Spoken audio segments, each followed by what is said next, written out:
أكبر الله أكبر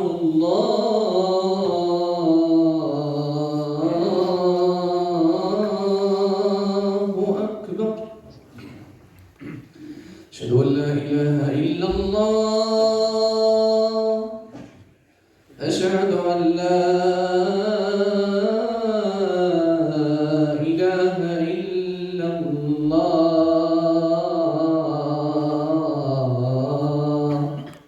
أشهد أن محمدا رسول الله أشهد أن محمدا رسول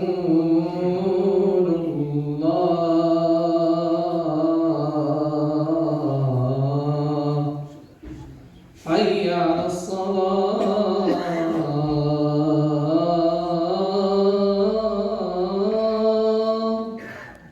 حي على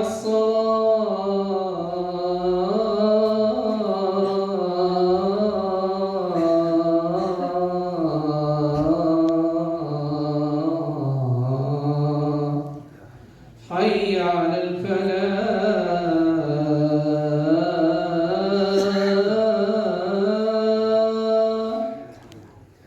حي على الفلاح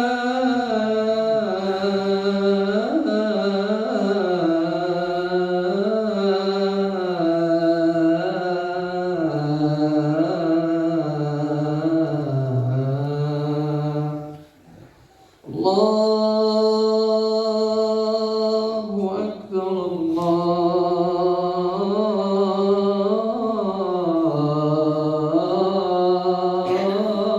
الله أكبر لا إله إلا الله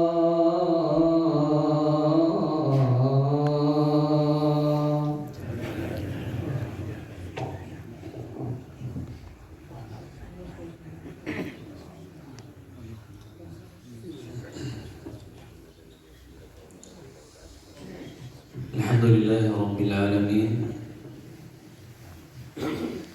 والعاقبة للمتقين ولا عدوان إلا على الظالمين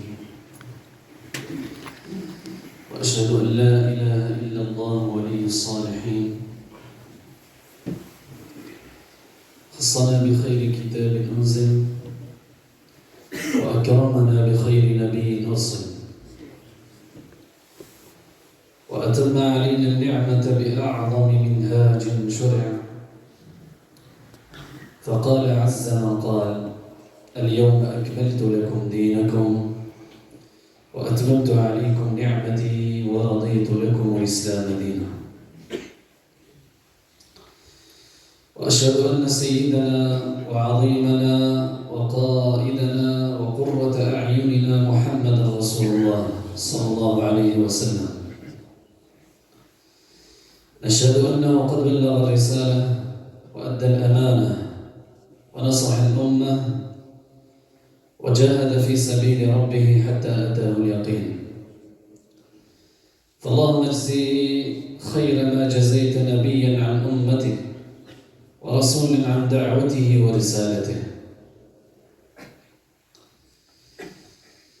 يا أيها الذين آمنوا اتقوا الله حق تقاته ولا تموتن إلا وأنتم مسلمون يا أيها الناس اتقوا ربكم الذي خلقكم من نفس واحدة وخلق منها زوجها وبث منهما رجالا كثيرا ونساء واتقوا الله الذي تساءلون به والأرحام إن الله كان عليكم رقيبا يا أيها الذين آمنوا اتقوا الله وقولوا قولا سديدا يصلح لكم أعمالكم ويغفر لكم ذنوبكم ومن يطع الله ورسوله فقد فاز فوزا عظيما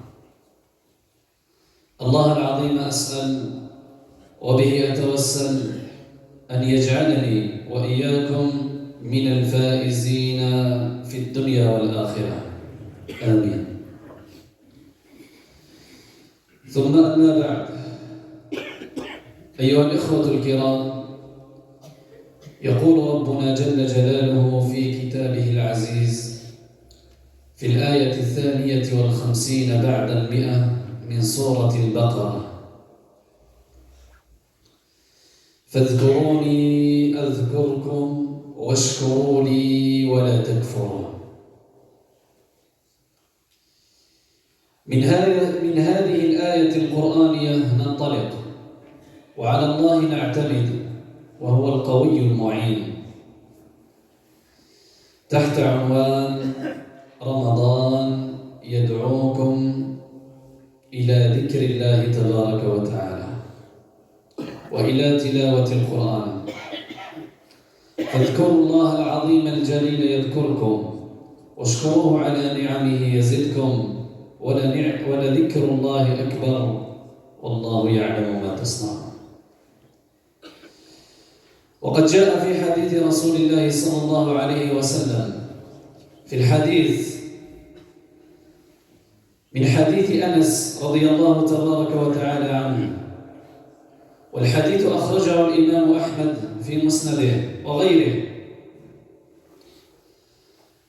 أن النبي صلى الله عليه وسلم قال: لا يستقيم إيمان عبد حتى يستقيم قلبه، ولا يستقيم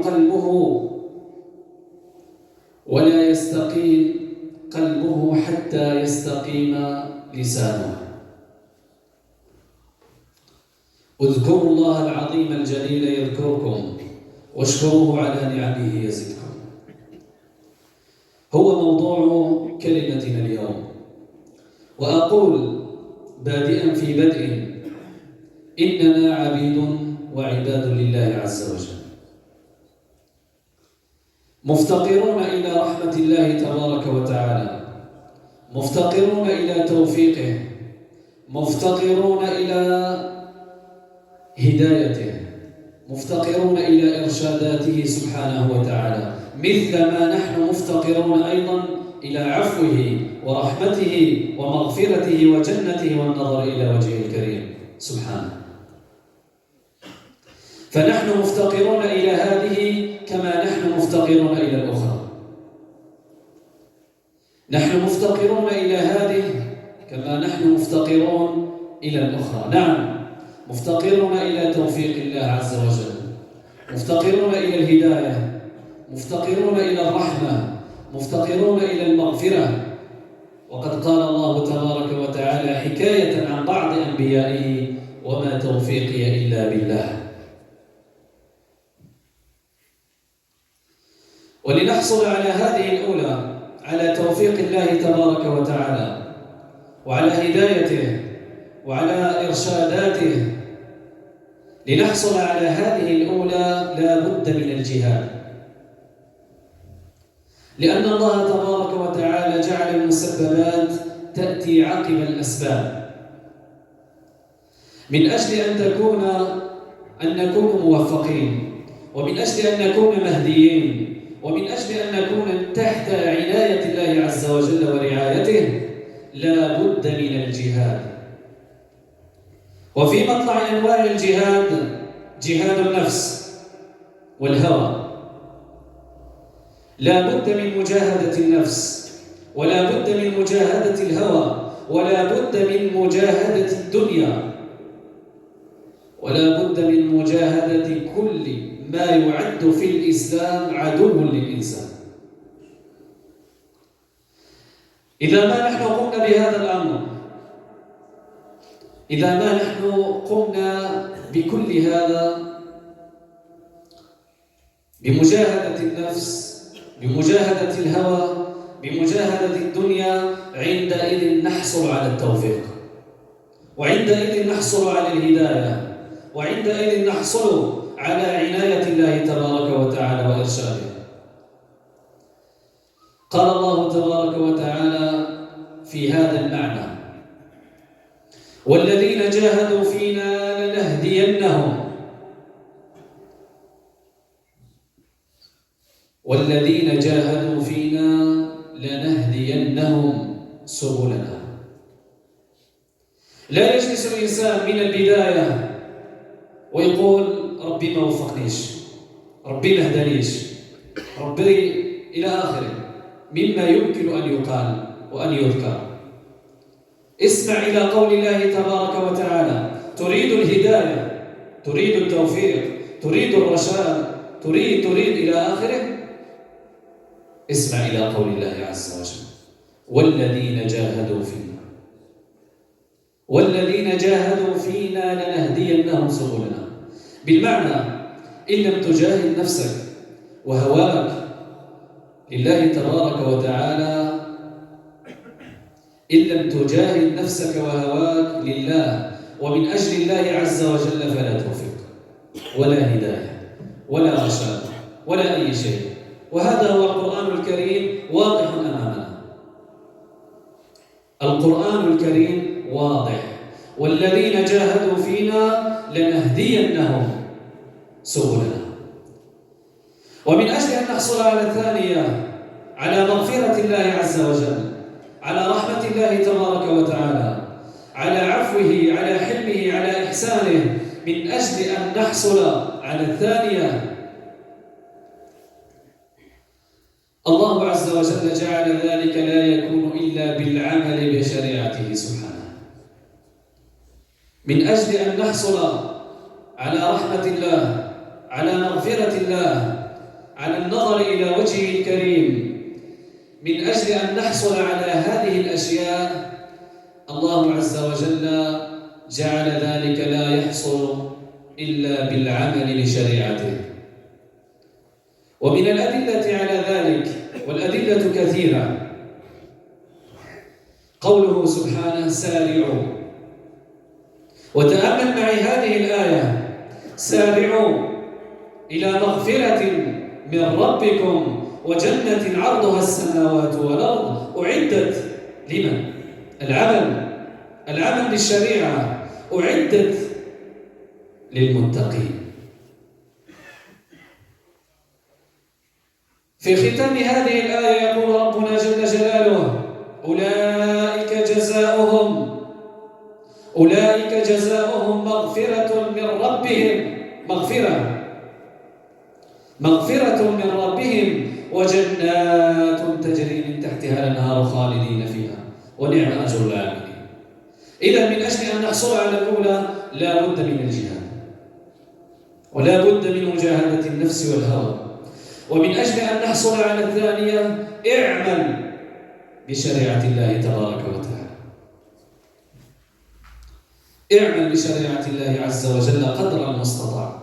وعليه فإننا في حاجة، بل في أمس الحاجة إلى ذكر الله عز وجل وإلى شكر الله تبارك وتعالى. فنحن في أمس الحاجة إلى ذكر الله تبارك وتعالى وإلى تلاوة كتابه سبحانه، وخصوصا ونحن في شهر الذكر وفي شهر الرحمة وفي شهر المغفرة. فنحن في أمس الحاجة إلى ذكر الله تبارك وتعالى أكثر من حاجتنا إلى الهواء وإلى الغذاء، وأكثر من حاجتنا إلى الماء. والله جل جلاله أعلم بحاجاتنا. ألا يعلم من خلق؟ ألا يعلم من خلق وهو اللطيف الخبير؟ لذلك بما أنه جل جلاله عالم بحالنا وافتقارنا وحاجتنا إليه سبحانه، شرع ما شرع من العبادات والقربات والطاعات على جميع أنواعها. من أجل ماذا؟ صلاة، زكاة، حج، صدقة إلى آخره من أنواع العبادات الواجبة والمندوبة والمستحبة. الله جل جلاله شرع ذلك لأنه يعلم أننا في حاجة إليه، ويعلم أننا مفتقرون إليه سبحانه، وشرع ذلك من أجل أن نكون أيضا، ومن أجل أمور كثيرة، منها من أجل أن نكون دائم الصلة بالله عز وجل، من أجل أن نكون مرتبطين بالله تبارك وتعالى. ولذلك أدعوكم ونفسي أولا في هذا المقام إلى التأمل، إلى وقفة متأنية مع عبادة بين كل أنواع العبادات التي تربطنا بالله عز وجل. لكن قف متأنيا مع عبادة متميزة ممتازة ركز عليها الإسلام تركيزا بليغا، واهتم بها الإسلام اهتماما كبيرا، فبين قدرها وبين أجرها وثوابها وعظيم أجرها وأثرها، بالرغم من كون هذه العبادة من أسهل العبادات، وبالرغم من كون هذه العبادة من أيسر العبادات. لا تحتاج منا إلى مال، ولا تحتاج منا إلى جهد، ولا تحتاج منا إلى قوة، ولا تحتاج منا إلى جهد ولا جلالة. عبادة في متناول البشرية كلها، عبادة في متناول الجميع، لا فرق بين مؤمنها وكافرها.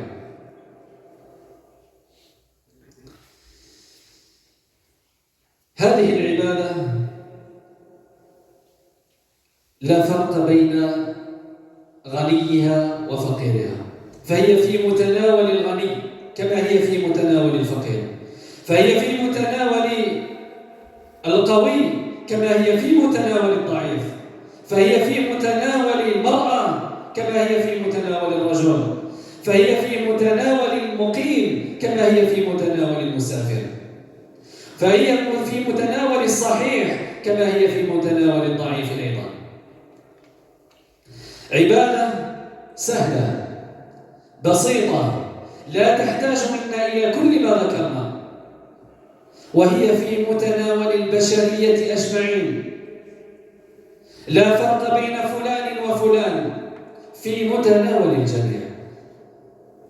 ومع ذلك فإن أثر هذه العبادة أثرها كبير وعظيم جدا جدا في جلب وكسب الحسنات ورفع الدرجات ومحو السيئات. أتدرون ما هذه العبادة؟ ذكر الله عز وجل، ذكر الله تبارك وتعالى،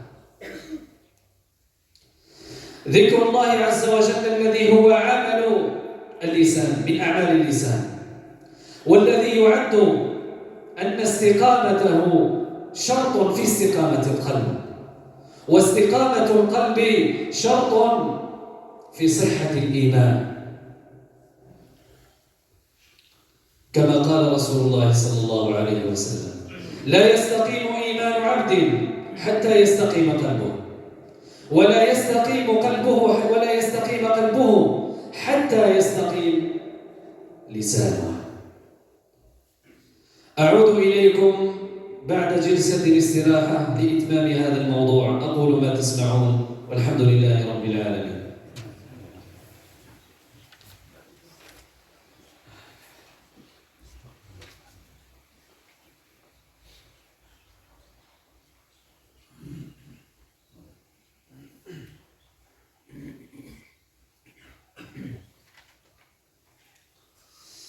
الحمد لله رب العالمين، والصلاة والسلام على أشرف المرسلين وعلى آله وصحبه أجمعين ومن اهتدى بهديه إلى يوم الدين. ثم أما بعد، قال تعالى: فاذكروني أذكركم واشكروني ولا تكفرون. وقال سبحانه: والذاكرين الله كثيرا والذاكرات أعد الله لهم مغفرة وأجرا عظيما. وقال سبحانه: لقد كان لكم في رسول الله أسوة حسنة لمن كان يرجو الله واليوم الآخر وذكر الله كثيرا. أحبابي الكرام، حياة البشرية كما تعلمون حياة الإنسانية كما تعرفون لا تهنأ ولا تحلو ولا تصفو ولا تنعم ولا تسعد بل ولا تثبت إلا بالطمأنينة، إلا بالسكينة. حياة البشرية كلها لا فرق بين مؤمنها وكافرها، لا فرق بين صالحها وطالحها. الحياة كلها لا لتحلو، لتصفو، لتسعد، لتثبت، لينعم بها الإنسان، ليطمئن، كلها متوقفة على نعمة واحدة، الصحة. تريد الراحة، تريد إلى آخره. كل ذلك متوقف على نعمة واحدة، نعمة السكينة والطمأنينة. فمن لديه نعمة الطمأنينة والسكينة صفت حياته، سكن قلبه، استقرت جوارحه، صفت حياته، سكن قلبه، سعد في حياته. ومن فقد هذه النعمة فلن يجد الراحة أبدا، ولو كان ما كان، ولو ملك ما ملك من هذه الدنيا، ولو كان وزيرا مليكا إلى آخره، ولو كان ما كان، والله العظيم لن ينعم بها أبدا إذا لم يملك هذه النعمة. وإذا كان كذلك فإن هذه النعمة، نعمة الطمأنينة، هي وعد من الله تبارك وتعالى. نعمة الطمأنينة، نعمة السكينة، هي وعد من الله عز وجل لعباده الذاكرين فقط، خاصة بعباد الله عز وجل الذاكرين له. قال تعالى: الذين تأملوا في هذه الآية: الذين آمنوا وتطمئن قلوبهم بذكر الله. الذين آمنوا وتطمئن قلوبهم بذكر الله. ألا بذكر الله، ألا بذكر الله تطمئن القلوب. الطمأنينة ليست في الشرق ولا في الغرب. الطمأنينة ليست في المال. الطمأنينة ليست في الغنى، ليست في الدنيا. الطمأنينة في ذكر الله تبارك وتعالى، ليس إلا. ولتعلم أن الإنسان في حاجة إلى الله تبارك وتعالى، لتعلم أن الإنسان في حاجة إلى الله عز وجل. تأمل هذا مثال بسيط. عندما يكون الإنسان في رغد من العيش، في رغد من العيش، نحن نتحدث عن من ابتعد عن الله عز وجل. إنسان ابتعد عن الله عز وجل، يعيش في رغد من العيش، بعيد عن الله عز وجل.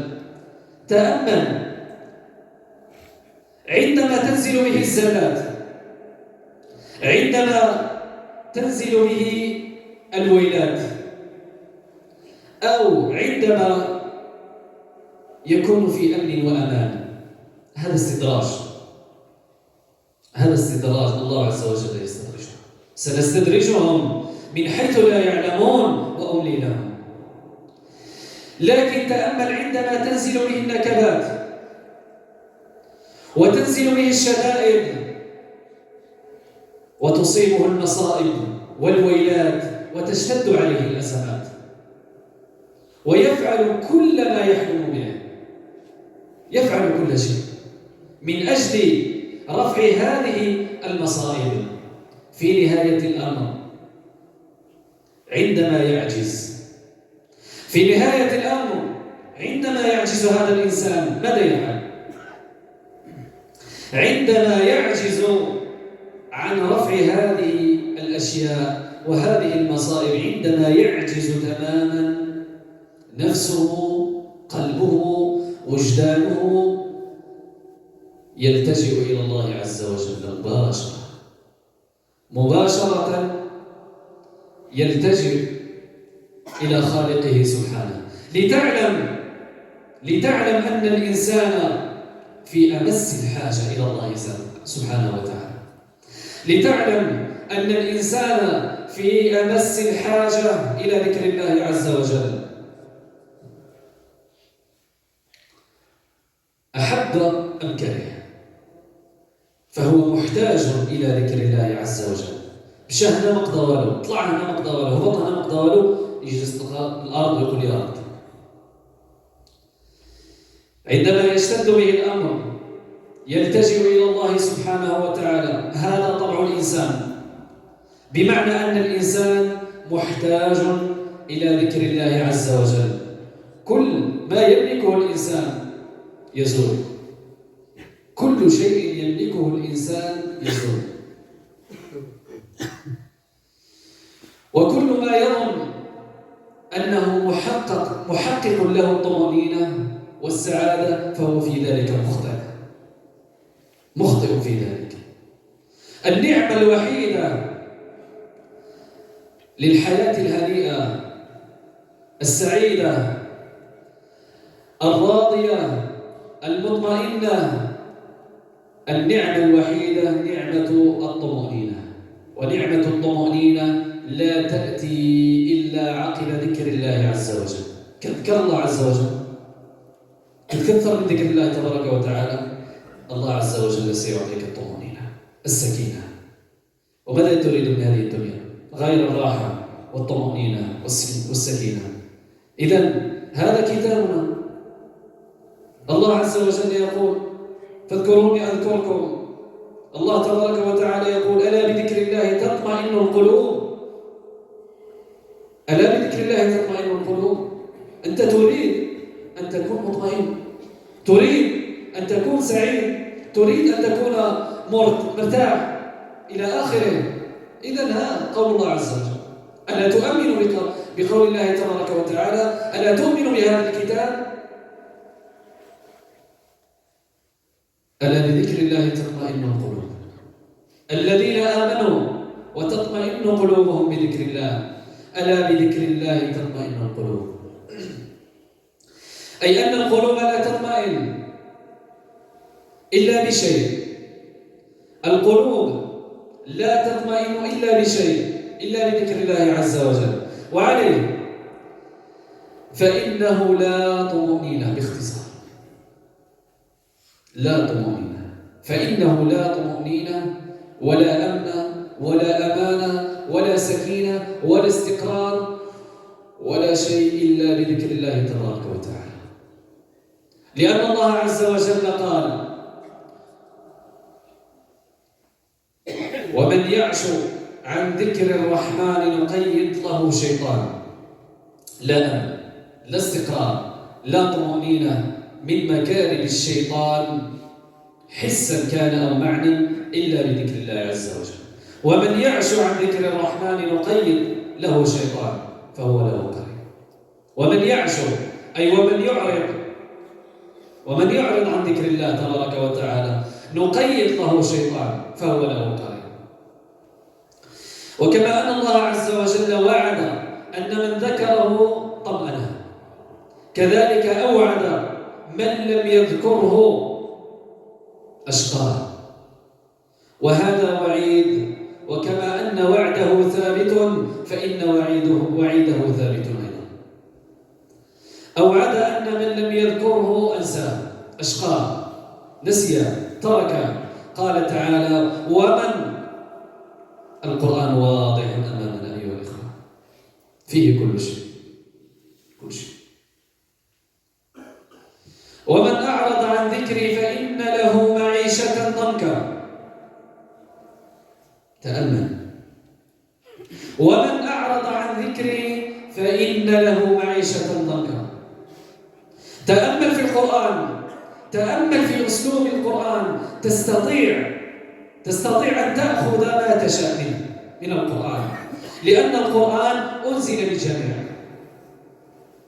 حتى أن الإنسان البصير يسمع القرآن، بمجرد أنه يسمع القرآن يأخذ منه معنى.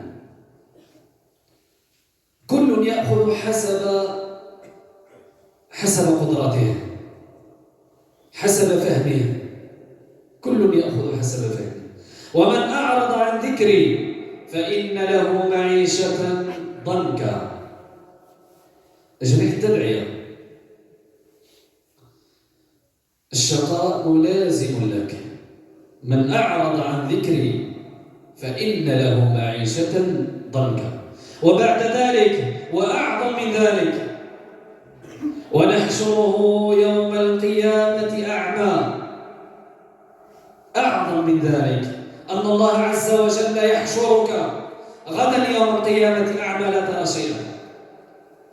أنت في الدنيا ترى، لكن غدا يوم القيامة إذا كنت ممن أعرض عن القرآن وعن ذكر الله عز وجل فإنك ستحشر أعمى لا تبصر ولا ترى شيئا.